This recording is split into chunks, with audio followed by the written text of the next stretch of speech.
మేము ఆశా వర్కర్లము. మేము ఈరోజు ధర్నాకి ఎందుకు వస్తున్నాం, క్యాంప్ ఆఫీస్ హుస్నాబాద్ మన పొన్నం భావకర్ గారు సార్ దగ్గరికి వెళ్ళడం జరుగుతుంది. మేము ఎందుకు వెళ్ళడం జరుగుతుంది అని అంటే మాకు జనవరి నుంచి 3 నెలల నుండి జీతాలు రావడం లేదు. మాకు అసలు జీతం అనేది కాదు, స్కేల్ జీతం అనేది కాదు, పారితోషికాల బట్టే ఇస్తారు. ఆ పారితోషికాల బట్టి కూడా పనిని బట్టి పారితోషికాలు ఇస్తారు తప్ప అది కూడా రెగ్యులర్ లేనే లేదు. 3 నెలలు అవుతుంది.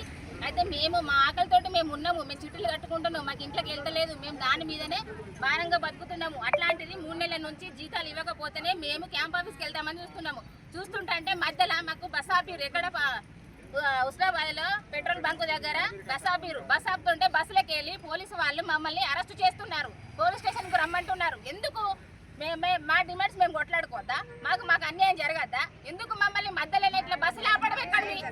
మాకు న్యాయం జరగద్దా? మీరే చెప్పండి, మీరే ఆలోచించండి. మేమేమన్నా రోడ్ల మీద కూర్చోలేదు, ఇంకా మేము ఎక్కడికి పోలేదు, మధ్యలో ఆపుతున్నారు, మమ్మల్ని అరెస్ట్ చేస్తున్నారు. ఇది అసలు కరెక్ట్ కాదు. మేము ఖచ్చితంగా మేము వెళ్ళడం జరుగుతుంది. అది ఏమైనా సరే, ఎప్పటికైనా సరే మేమైతే కంపల్సరీగా వెళ్తాం. మాకు ఫిక్స్డ్ వేయడము మేనిఫెస్టోలో 18,000 ఇస్తా అన్నారు కాంగ్రెస్ ప్రభుత్వం వాళ్ళు. ఇప్పుడు ఏమైంది?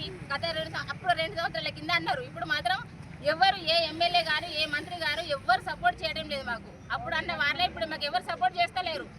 మాకు చెయ్యకనే మేము రోడ్ల మీదకి వస్తున్నాం అన్న, రోడ్ల మీదకి వస్తున్నాం. దయచేసి మాకు మా గురించి కొద్దిగా ఆలోచించాలి.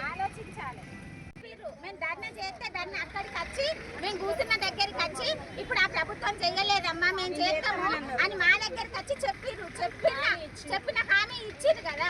హామీ ఇచ్చినాక కూడా 2 సంవత్సరాల నుంచి వెయిట్ చేసినాము.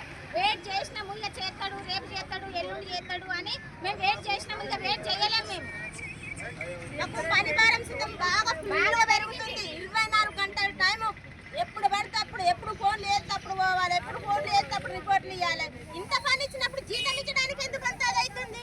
ఇవ్వాలి కదా. మేము న్యాయంగానే కొట్లాడుతున్నాం, అన్యాయంగా అస్సలు కొట్లాడతలేము. న్యాయంగానే కొట్లాడుతున్నాం.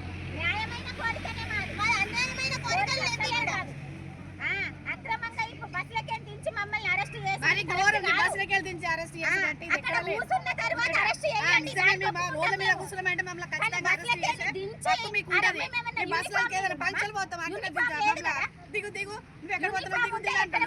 దించి అరెస్ట్ చేయండి. మేము సివిల్